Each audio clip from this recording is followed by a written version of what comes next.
We are all distracted right now by World War III, by the presidential elections. There are a lot of distractions that are thrown at us. Normally, at the time when these distractions are going on, there are fundamental changes taking place, and those changes continue to impact us, the way we do business, the way we live, for years and years to come. And many times people don't ever talk about these in the moment because they're not paying attention to it. They're paying attention to all the distractions. Welcome back to As a Man Thinketh on Yanasa TV. I wanted to talk about something today, something that is going to be a defining moment for our generation, our kids, our grandkids. What we're seeing is a fundamental change in society. It's a forced change, whether we accept it or not, that's coming our way, and it's going to fundamentally change the way that we exist. I think that this particular topic is more important than World War III. It's more important than who gets elected in the next election. What's happening is being forced in a way that is extremely forceful, extraordinary. And the only way that we can possibly prevent it from happening is by taking action into our own hands. Real quick, guys, before I get into today's video, you may have noticed on our community board, I posted a couple links to Yanasa Trading Company. I mentioned a while back that we wanted to eventually start our own meat company. This is the very beginnings of that. The trading company is, the concept of it is to be able to have retail goods from some of the farms and some of the places that we've met through our journeys with Meet My Neighbor Productions and other things that we've done, and offer them to you guys to help support the farmers that we come across, as well as to help launch some of our own products and make us a little stronger on these platforms, because we haven't been doing very well with the censorship lately. Anyway, if you go to Yanasa Trading Company, you will see the last of these t-shirts. These are the Defend the Right to Farm logo, Meet My Neighbor Productions. And this has a lot to do with today's video, because we actually changed this logo. It now says sustainable, regenerative, and humane around it. But I'm going to put out some more products with the Defend the Right to Farm logo on it, because that was our initial slogan. And you know, what's funny is I had a lot of people come to us. You know, some people would be like, is farming really threatened? Now they're not asking that question, I don't think. We also had people come to us and say, well, defend the right to farm. So you're sticking up for the big farmers. And this one lady, it was interesting, we were at the Farm Aid concert, and I explained to her, or I gave her several scenarios, some of the biggest scenarios of major agricultural policies that have been put forward in this country. And what generally happens, what you generally see when you see these attacks on big ag, is what they call it, an attack on big ag, is they attack the farming industry. The only ones who don't hang on are the small farmers. When you increase policies, when you change regulations, the ones who have the hardest time adjusting and moving forward are the small farmers. So every time you see these big movements against farmers, what you end up seeing is massive industry consolidation and a lot of farmers going out of business. So yes, the Defend the Right to Farm logo, I feel, is a very good logo. These t-shirts go towards funding Meet My Neighbor Productions, which is our nonprofit that it produces film and content to help educate people about agriculture and farming and its environmental impacts, so that people can understand how important and essential farmers are to our food supply and our ecology. So we only have a few more of these shirts left. Definitely go and check them out. You'll notice a lot of other things on there right now are prints from Meet My Neighbor Productions. Those prints are there as fundraisers for our productions to help us finish things like the bison documentary, Native. So check it out, enjoy it. We will have some of our own farm products going up there in the next month. As we release things, I'll let you know about it. So anyway, what is so concerning about farming right now? Well, in case you haven't opened your eyes and you've looked across the world, a lot of people have been focused on Germany, Spain, France, some of the farmer protests going on there, but there are farmer protests going on in India right now as well, only they're not quite as welcome in India. They put up nails and barricades to try and keep them out of New Guinea. Farming around the world, agriculture, our food supply, the very resource that you have to survive, is being threatened. And it's not just being threatened to the farmers. I do think that we're going to see a lot of farmers go out of business. I don't think that a lot of farmers are going to be able to hang on through some of the changes that are being forced on them. I think that what we'll end up seeing is more consolidation within the industry and much larger players taking a much bigger role. We're already down to 5 major meat packers. And these meat packers aren't necessarily there for you and I or doing the things that we want to do.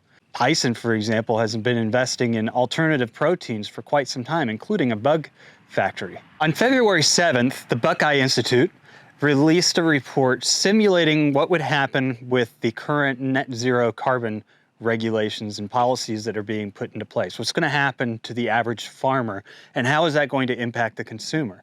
What they found was that just from the policies, farmers would face a 34% increase in their costs of producing food. And that increase eventually falls back onto the consumer. How much has your food bill gone up in the last several months? Years. The cost of food keeps going up and up and up. Farmers haven't even caught up to the increase in costs that they've seen since COVID.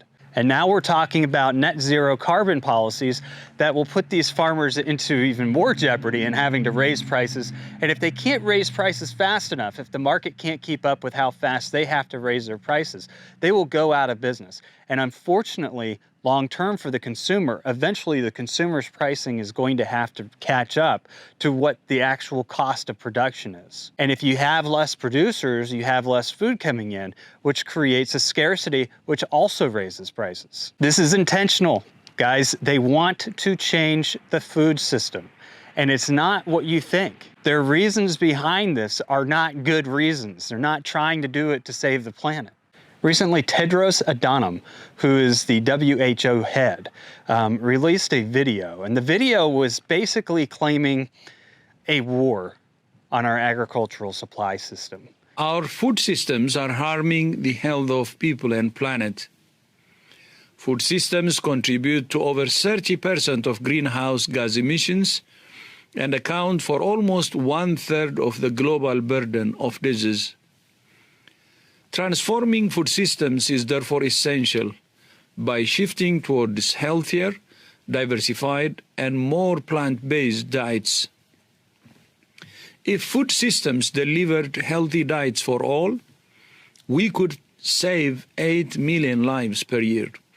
WHO is committed to supporting countries to develop and implement policies to improve diets and fight climate change. I'm therefore very pleased that over 130 countries have signed the COP28 UAE Declaration on Climate and Health. Together, we can protect and promote the health of both people and planet. So their plan is to reduce carbon emissions across the entire agricultural industry globally. This impacts farmers everywhere. It impacts farmers here in the United States, Europe, India, all the places that they're protesting, South Africa. Well, China usually doesn't have to play along. Have you ever asked somebody how much of our atmosphere, the gas of life, CO2, is actually made up of? Well, just about, Alice, you've been speaking for most of the night. When I asked Tanya Plibersek, was the Deputy Leader of the Labor Party and the potential Deputy Prime Minister, was carbon dioxide the big issue in relation to climate change? And she said yes. I then said, well, that being the case, what percentage of the atmosphere is made up of carbon dioxide? What is causing climate change? Is it carbon dioxide? Yes, carbon dioxide pollution is a major contributor. Okay, so can I ask you, this is not a trick question, what percentage of the Earth's air is carbon dioxide? Oh, I don't know. And I say, hang on, you don't know what percentage of the atmosphere is carbon dioxide, and yet you're prepared to stand the economy on its head to address a problem, the detail of which you don't know. So when I then explain that the percentage of carbon dioxide in the atmosphere, Alice, is how much? Alice? How much of carbon dioxide in the atmosphere? To answer the question, Scott Morrison has said he believes in climate change and that he wants to do something about it. Alice, how much carbon dioxide is the problem? How much carbon dioxide is there in the atmosphere? I'm not a scientist. I don't know. I'm a well, hang on. If you're going to argue the case, you ought to know. It's 0.04%. And of that 0.04%, human beings around the world create 3%. Now, let's just think about that for a second. 0.04 of a percent. Fact number one, no one has ever shown that human emissions of carbon dioxide drive global warming. Never been shown. And if it could be shown, then you would have to show that the 97% of emissions, which are natural, do not drive global warming. Game over. We are dealing with a fraud. Look, I'm not saying whether CO2 is causing global warming or not.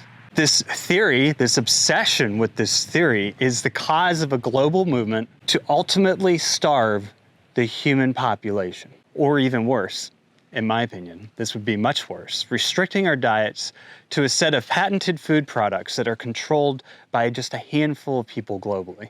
That's where we're headed. And some of you might be thinking, now, Charlie, I could just grow my own phone, don't be extreme. But you should watch my video from a couple weeks ago about the University of Michigan study on homegrown gardens and CO2 emissions. Now, part of what spurred me to do this video today was that on January 29th, which is about a week and a half ago, agricultural commissioners from across the 50 states, these are elected officials, wrote a letter to the 5 major banks saying that this has to stop. This has to stop, meaning their ESG policies have to stop. They warned about extravagant increases to the costs of their farmers, putting farmers out of business, increasing food insecurity across not just the United States, but around the world. And they were asking the banks to basically stop waging economic warfare on traditional practices of agriculture.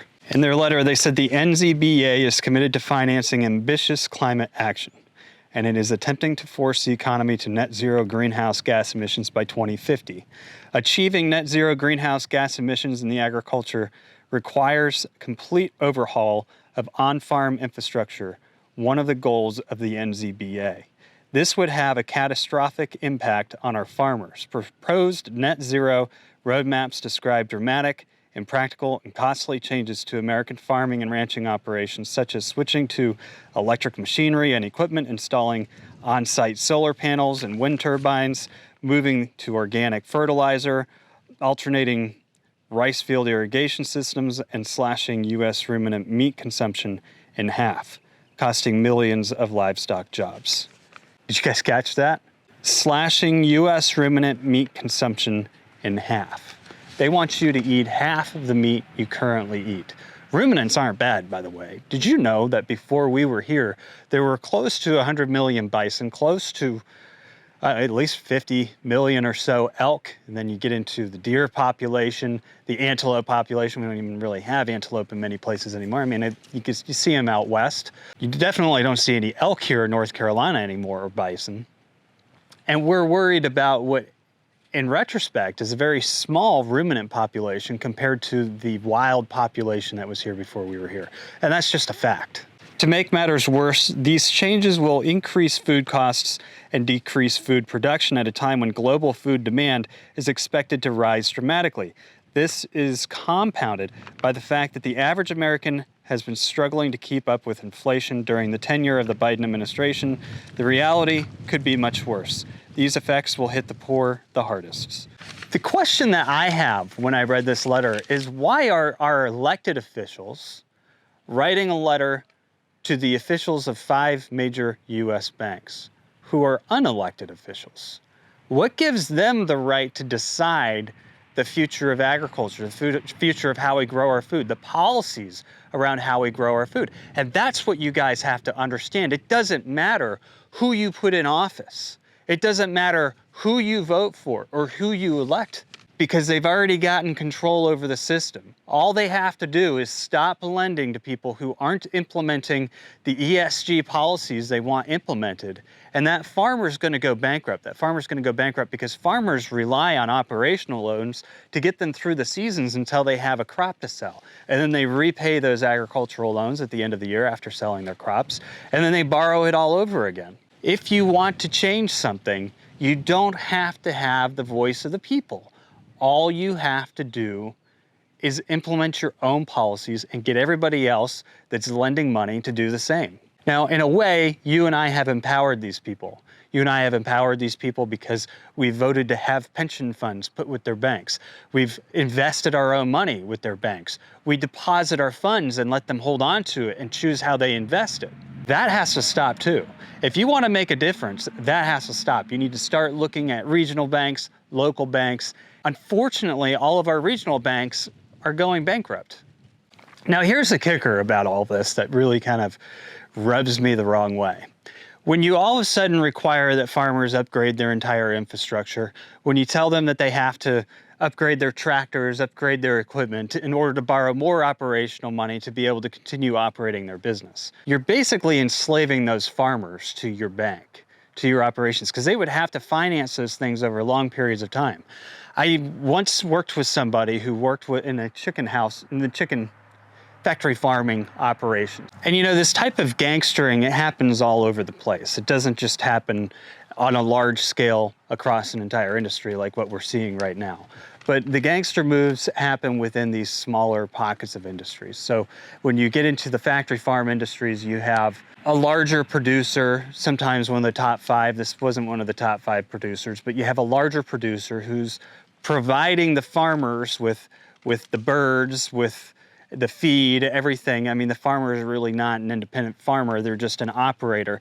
But in order for them to be an operator, they have to own the land, they have to own the chicken houses, and they have to keep the chicken houses up to date. It doesn't matter if an older functioning chicken house can do its job, can raise the chickens and provide the service that farmer is providing to that large meat manufacturer. If the chicken house gets too outdated and that farmer wants to continue to service his contracts, most of the time it takes a long time for these farmers to pay off these types of facilities, so they definitely don't want to lose their contract. They then have to go in and update these facilities, and these updates and upgrades can cost a ton of money, and it just ties the farmer into further debt, which then keeps them tied to the contracts with that particular company. And my involvement in this particular situation was that I was trying to sell the chicken farm, and as much as, you know, the bank wanted to be paid off for the loans that were on it, and this farmer wanted to be able to retire, the chicken company wouldn't let him sell the farm. They wouldn't let him sell a farm unless he made even more upgrades to the farm, putting him in more debt, which would take away any profitability he had left in the farm. The same thing is happening here. What we're doing is we're enslaving farmers by saying, you've got to buy this, you've got to upgrade to this system, you've got to have this type of tractor, you've got to have this type of energy. You know, the reality is that gone are the days of the savings and loan industry, right? There used to be a period of time when farmers and people could borrow money from local resources, small banks, and be able to operate their businesses efficiently. One of the biggest things that I saw during the 2008 financial crisis, and this is the thing, like we are all distracted right now by World War III, by the presidential elections. There are a lot of distractions that are thrown at us. And I believe truly and honestly that these are all distractions. Normally, at the time when these distractions are going on, there are fundamental changes taking place, and those changes continue to impact us, the way we do business, the way we live, for years and years to come. And many times people don't ever talk about these in the moment because they're not paying attention to it. They're paying attention to all of the distractions. And sometimes it takes years before somebody comes out with a documentary that says, oh, by the way, during World War II, this is the impact that it had on agriculture, or this is the impact that it had on X, Y, and Z. And those were massive impacts that were implemented all the way up at the government level in many cases. I think that's what we're seeing right now with our food supply. And I think that not enough people are paying attention to it because they're too distracted. But anyway, the 2008 financial crisis, the Dodd-Frank bill, was a bill sold to the American public as a bill to restrict the banking industry, to keep them from failing again, right? To keep the taxpayers from bailing them out. If you look at where we are today, the taxpayers are bailing out small banks well beyond the FDIC insurance policy. Nobody voted on changing that. It didn't go through Congress. It's just something that they decided to do. And they implemented themselves to make sure that the banks wouldn't fail. But there's something else that I found interesting in that bill, and this just goes to show how these things are done all the time. But that bill restricted the amount of money that a private individual could loan to another private individual. Specifically, I think it was relating to mortgages. They limited the amount of seller finance mortgages a single person could do. But it also limited many other things that put, you know, the personal investor behind a lot of banks in many cases. And basically, what ended up happening several years later, see, I used to work in the commercial real estate industry, and there were a lot of promissory notes, private promissory notes that got passed back and forth in exchange for money to buy properties, finance them, whatever. All of that went away. And it wasn't the personal financiers that were the ones causing the problems that hit us in 2008. They had nothing to do with it. It had everything to do with the banks. The bills that were put forth after 2008 were supposed to secure the banking industry. But what they ended up doing was they ended up limiting the amount of private funding people could have. They ended up making it more risky for private funders to be able to fund things. So it's not necessarily a fault of our own that the private industry, when it comes to funding and lending, has completely gone kaput. A lot of it was intentional. A lot of it was intentional because those who have the funds to capitalize things are the ones who control it. I've talked about this a lot when we started our Rural Youth Development Fund with Meet My Neighbor Productions. Part of the reason why we started that and we really got behind it is because what we've seen with these foundations, these large nonprofit foundations, is that they go in a lot of times and they fund these smaller nonprofits, and suddenly they control them because those nonprofits aren't generating enough donations from normal people. Well, they can't generate enough donations from normal people because everybody's tight-pocketed right now, right? The economy is actually kind of a mess. We're still trying to keep up with inflation. Nobody has the extra funds to throw towards their favorite nonprofit. So what ends up happening is these foundations come in, they bail out these nonprofits, they start funding these nonprofits, and suddenly you have these social impact movements. That's what nonprofits are good at. They have these social impact movements that are pushing a particular narrative. It's because they've removed the private source of funding. And at some point for that nonprofit, it becomes a lot more work to go out and get donations from people individually than it does to just go and sign an agreement with a foundation that says, hey, you have to agree to this ESG, diversity, equity, inclusion, all these types of things. And you have to push that narrative out from your nonprofit, whether your nonprofit has anything to do with it or not. One of the things that made us create the Rural Youth Development Program is because we saw it happening within youth programs across the country, where a program would suffer financially, whether it was, you know, for reasons beyond its control, for mistakes it made or whatever, and a foundation would come in, refund the program, and suddenly the program is changing its national policies to align with this particular narrative, with this particular movement that the foundation wants to push. I don't want to give names for the exact organizations that I'm talking about. Some of you know who I'm talking about. There was one particular one that was a very big case, and they got sued, and what they ended up doing was they went to a foundation. What I found interesting is that the financial officer of this organization now works for that foundation in a higher up position. And when they got bailed out by this foundation, suddenly they changed all of their policies from the top down. Some of the policies don't make any sense. Some of the policies are not, in my opinion, safe for children. Now, that doesn't mean that the local chapters are this way. This is at the national level. They've taken control at the national level. So what we've done with the Rural Youth Development Fund is we've basically said, okay, well, we're not that big, we're not a foundation, but we can raise some money, and we're going to go in and we're going to support local organizations, local chapters of some of these national groups that teach youth survival skills, outdoor skills, agricultural skills, and we will support those local groups so long as their morals and ethics align with ours. But the only reason why we're able to do that is because we have people on the private side who say, hey, look, we like what you guys are doing, so we're going to donate to you guys. It takes a community effort to change a community, and in my opinion, we shouldn't be having foundations and governments doing all the effort for us. And we can't sit around and complain when a bunch of things change when we didn't step up to the table and do anything about it ourselves. We're doing something about it ourselves. I hope you guys contribute to that program because it's making a difference. We're putting kids into programs, and like I said, if those programs start doing things that we disagree with, we won't fund them anymore. In any case, this is a battle that we're fighting right now, a battle with our global food system, a battle for our farmers, or a battle for all of us. And when you start hearing talk about, oh, well, homegrown gardens are producing more CO2, I mean, come on, guys. What they're doing is they're setting up the narrative for the next phase. If we don't start acting and start doing things, and what I mean by acting too means making a social impact. It means getting on camera and saying, hey, this is wrong, right? Because that's how we communicate these days. We communicate on camera and social media amongst each other. If we don't start taking steps now, we're going to lose it all. And unfortunately, I feel like a lot of the distractions in the world are making this entire process a lot easier for those that want to change it. And at the end of the day, is it about the environment? No, I think it's about money. I think it's about enslaving farmers, those that can hang on. I think it's about consolidating the industry and controlling the food supply. I don't think it has anything to do, anything at all to do with cutting carbon. Anyway, guys, stay tuned. I'll try and get more of these podcasts out to you. In the meantime, you can support our channel. You can support our efforts by visiting Yanasa Trading Company, making a donation to Meet My Neighbor Productions, or, just sharing our videos.